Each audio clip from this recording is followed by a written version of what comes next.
This is the 1.3 cardiovascular system assessment. Quick introduction. It's a continuous circuit used when the body's relaxed, like sitting on the sofa or sleeping, and when exercising, like training for a basketball game. This obviously means that there is no time to stop, so the only thing that changes is how quick and strong the palpitations are to meet the body requirements at that point in time. When exercising, the muscles in the body require more oxygen, nutrients, and energy to work at a fast pace. This then speeds up the cardiovascular system, causing the whole cycle to happen quicker. At rest, the cardiovascular system does not need to work as hard or as fast to stay at the same constant because it stays at the same constant speed. The six functions of the cardiovascular system are nutrient deliveries, waste products removal, transportation of oxygen, clotting, protection from infection, and thermoregulation. There are two types of circuits, which is the pulmonary and systemic circuit. The systemic circuit brings the oxygenated blood from the heart to the arterioles, then the capillaries, which are it drops off the products and becomes deoxygenated, the venules, which come back to the heart through the vena cava. The pulmonary circuits bring deoxygenated blood to the heart, then to the pulmonary veins, pulmonary arteries, and to the capillaries to drop off the waste products at the lungs, and after that it picks up oxygenated blood and goes back to the heart again. The delivery of nutrients is carried through the systemic circuit, which in the blood plasma, where the muscles are given the energy they need. Digested food from carbohydrates give products such as glucose so the muscles can function with enough energy. In a sporting context, the delivery of nutrients is very important to muscles because, for instance, in a basketball game, the muscles are constantly contracting and they need energy to do so. So, if products such as glycogen are feeding the muscles energy, then the athlete will have enough energy in the muscles to keep with the pace of the game. Because the cardiovascular system speeds up the rate of delivery to ensure the energy requirement is met. The waste products such as carbon dioxide, metabolic waste, toxins, and lactic acid. The waste products are carried in the bloodstream in the pulmonary circuit. In sporting context, as the muscles contract in a sport such as boxing and using the nutrients supplied, it gives back the byproducts from the nutrients. As an example, oxygen gets dropped off at the muscles, and then when the muscle contracts, it takes away some of the oxygen molecules and gives the rest back to the bloodstream, which then becomes CO2, so deoxygenated blood. This then goes to the lungs and picks up the oxygen element, so it becomes oxygenated and ready to use when it goes through the circuit again to the muscles. Another example of waste products could be lactic acid. When the boxer goes to throw a punch, muscles contract when breaks down ATP fueled by glucose and becomes lactic acid. This product gets put back into the bloodstream to go to the lungs and gets eliminated. The third function of the cardiovascular system is clotting. The reason for this is because the skin of a blood vessel is broken to a protein called fibrinogen, which is a protein released at the area of the cut, which is attached by platelets, making a clump which blocks a hole at the broken blood vessel. This then goes on to making a scab to stop blood leaving the body and acts as a protective layer. Linking to a sport such as rugby, when the athlete falls over and cuts their knee, platelets immediately clog the cut by coagulation. This prevents any disease and illnesses penetrating the body. If the platelets didn't serve their job, the athletes would become very ill very quickly and become a very dangerous sport. The cardiovascular system also delivers oxygen to the muscles via the systemic circuit. It brings on the arterial capillaries to provide enough energy.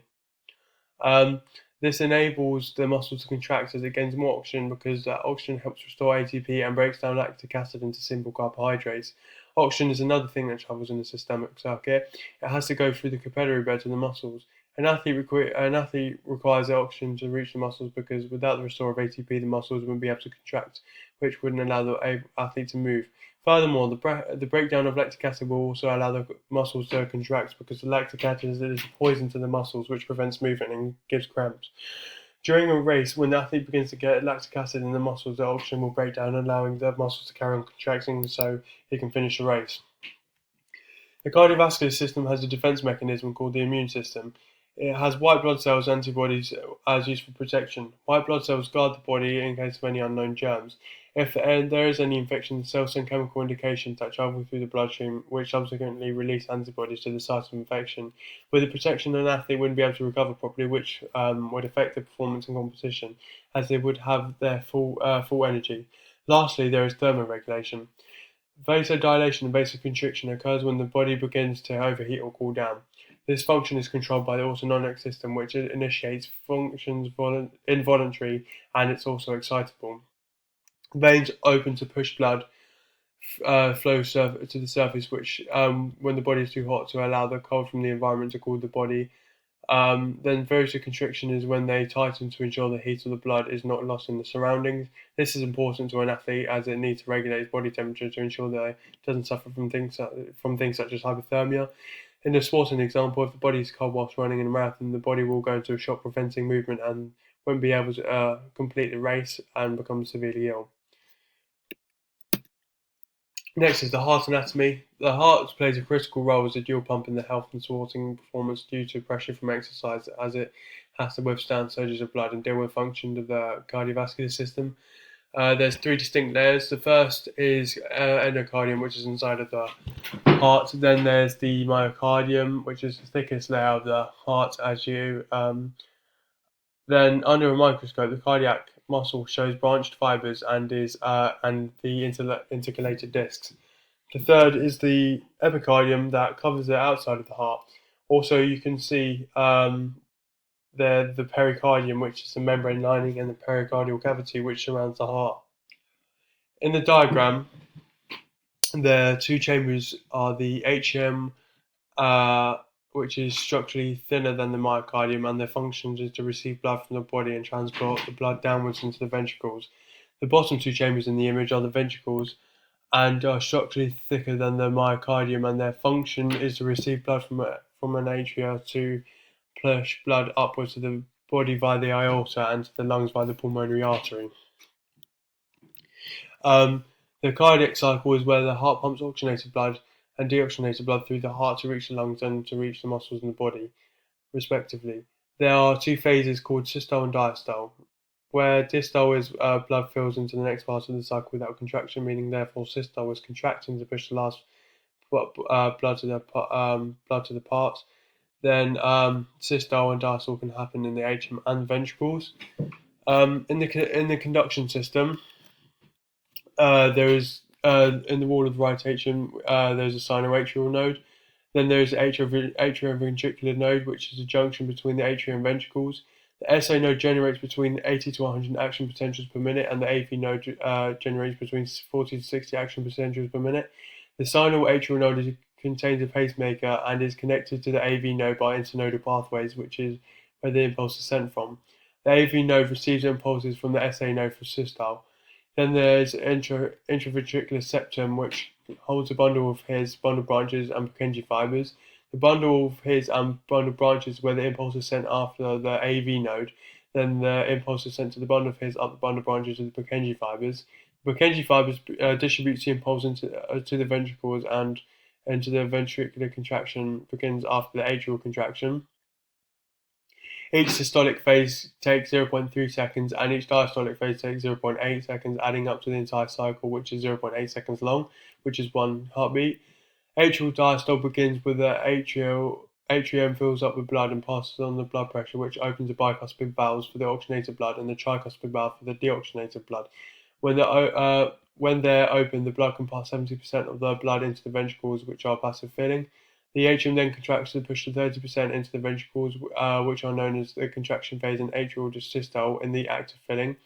Next is ventricular diastole, which is the relaxation phase for the ventricles. This is when the ventricular slowly fills with blood passed on the atrium. Ventricle contraction pushes the AV valves closed but does not create enough pressure to open semilunar valves, which is called ventricular systole. As pressure rises in the ventricles, and pressure in the arteries, semilunar valves is open and blood is expelled. The oxygenated blood goes through the aortic valves and deoxygenated blood flows through the pulmonary valves. There are two main divisions of the autonomic nervous system, which are the parasympathetic and sympathetic divisions. The sympathetic division accelerates the nerve impulse, where the parasympathetic decelerates the impulse. The AUN and SAN node is also excitable, which means they get stimulated automatically. The cardiac control center controls how powerful and fast the heart beats and is located in the medulla oblongata. It sends down the impulse to the sympathetic nerve to the norepinephrine, which is commonly referred to as the fight or flight hormone, to the pacemaker via the accelerator nerve to the SA node. The PN nerve passes impulses to the vagus nerve to the ACH. The cardiac controls centers simultaneously sends impulses down to the sympathetic system to the adrenal glands to stimulate it to release the adrenal to the heart. So that was that bit. Then blood structure and function. 55% of it is plasma. 45% is red blood cells, platelets, and white blood cells. The role of the body the role of the blood in our body is to transport oxygen and nutrients to muscles and tissues, remove waste, transport hormones and other signals throughout the body. Blood contains white blood cells, which can also help your body fight against toxins or bacteria that could enter your body. The vessel's role is to transport this blood all around the body to vital organs, tissues, and muscles in order for them to get the elements they need. Erythrocytes, also known as red blood cells, contain hemoglobin, which carries oxygen around the blood to the rest of the body. They're also used for the release of the enzymes carbonic anhydrase, which enables water to enter the blood, permitting it to carry carbon dioxide to the lung in order for it to be expelled out into the bloodstream. Red blood cells are shaped like concave discs. They can measure up to 6 to 8 micrometers in diameter and have a thickness of 2 micrometers. Red blood cells are wider than some capillaries. Although they are flexible, they can change shape and squeeze through the narrow passages. Red blood cells don't have a nucleus, mitochondria, or endoplasmic reticulum, although they do contain enzymes that can produce small amounts of energy, for example, ATP from glucose. Leukocytes, also known as white blood cells, are the body's defense lining against the disease and infections. They are the cells of the immune system which are then attack pathogens. Which white blood cells have a nucleus but don't contain hemoglobin, so they don't carry oxygen. There are many types of white blood cells. One of them could be macrophages. These either stay in one place or move through the bloodstream when then they gather infections. Then they attract up to the foreign particle by chemical signals. White blood cells only make up 1% of total blood. Platelets are tiny blood cells that help your body form clots to stop bleeding. Um, stop bleeding. When a blood vessel is damaged, it sends signals out which are picked up by platelets. They then rush to the site of damage and form a clot in order to repair the damage by coagulation. Platelets contain proteins in order for them to stick into the surface, break into the blood cells wall and vessel's wall and allow them to stick together. They contain granules that can secrete other proteins required for creating a firm plug to seal blood vessel breaks. Also, platelets contain proteins similar to muscle proteins, which allow them to change shape when they become sticky. Plasma is a colourless fluid part of the body. It's made up of mainly water and strands of blood into the transports them around the body. Plasma can maintain blood pressure and regulate body temperature. Plasma is made up of 90% of water, 8% of protein, 2% of hormones, electrolytes, and nutrients. If the body is dehydrated, then the plasma decreases in water, therefore becoming viscous, meaning it becomes thicker and consequently leading the heart having to work harder in order for the same amount of blood to be pumped around the body. Venules are small blood vessels. They collect blood from capillary bed and pass them on to the heart via the veins. They also produce white blood cells at the site of infection. Venules are small in size and have a narrow interior lumen with a diameter of 20 micrometers and their wall thickness of about 20 micrometers. Although venules are structurally similar to veins, veins can sometimes be formed of several venules merged or formed together. Venular wall consists of 3 layers, the inner layer being a membrane called the endothelial cells. The middle layer is a thin sheet of smooth muscle elastic tissue, which allows a venule to vasodilate in order to increase the size, letting more blood pass through. The elasticity in the middle walls allow it to return and maintain its shape. The outer layer of the venule is composed of tough fibrous sheath of connective tissue that binds the entire structure together. Veins are blood vessels that carry deoxygenated blood to the heart. Although the pulmonary vein consists of oxygenated blood, consists of 3 layers. The first being the um, tunica adventita. This is a strong external covering of the veins that are made of the connective tissues, collagen, and elastic fibers. This holds a vein together and allows it to stretch and recoil back to its normal shape. The middle layer is called the tunica media. This consists of smooth muscles and elastic fibers. The middle layer is the thinnest layer. The final layer is a tunica intima. This is the innermost layer, therefore meaning that it contacts with the blood flowing. This layer consists of smooth endothelial cells. This helps to build a barrier between the blood and the rest of the body tissue.